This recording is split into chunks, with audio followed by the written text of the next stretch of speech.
الحمد لله الذي أنزل على عبده الكتاب ولم يجعل له عوجا قيما لينذر بأسا شديدا من لدنه ويبشر المؤمنين الذين يعملون الصالحات أن لهم أجرا حسنا ماكثين فيه أبدا وينذر الذين قالوا اتخذ الله ولدا ما لهم به من علم ولا لآبائهم كبرت كلمة تخرج من أفواههم إن يقولون إلا كذبا فلعلك باخع نفسك على آثارهم إن لم يؤمنوا بهذا الحديث أسفا إنا جعلنا ما على الأرض زينة لها لنبلوهم أيهم أحسن عملا وإنا لجاعلون ما عليها صعيدا جرزا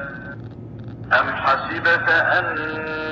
أصحاب الكهف والرقيم كانوا من آياتنا عجبا إذ أوى الفتية إلى الكهف فقالوا ربنا آتنا من لدنك رحمة وهيئ لنا من أمرنا رشدا فضربنا على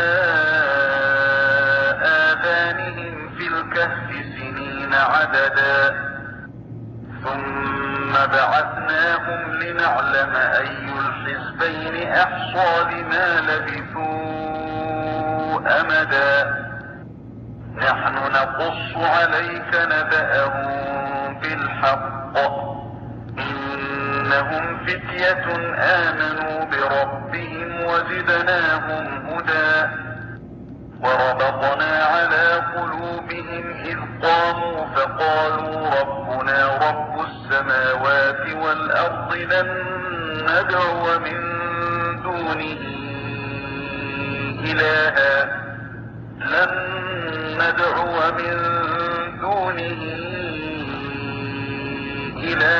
لقد قلنا إذا شططا هؤلاء قومنا اتخذوا من دونه آلهة لولا يأتون عليهم بسلطان بين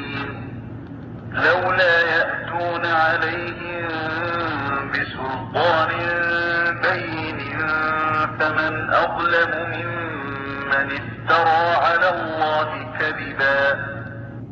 وإذ اعتزلتموهم وما يعبدون إلا الله فأووا إلى الكهف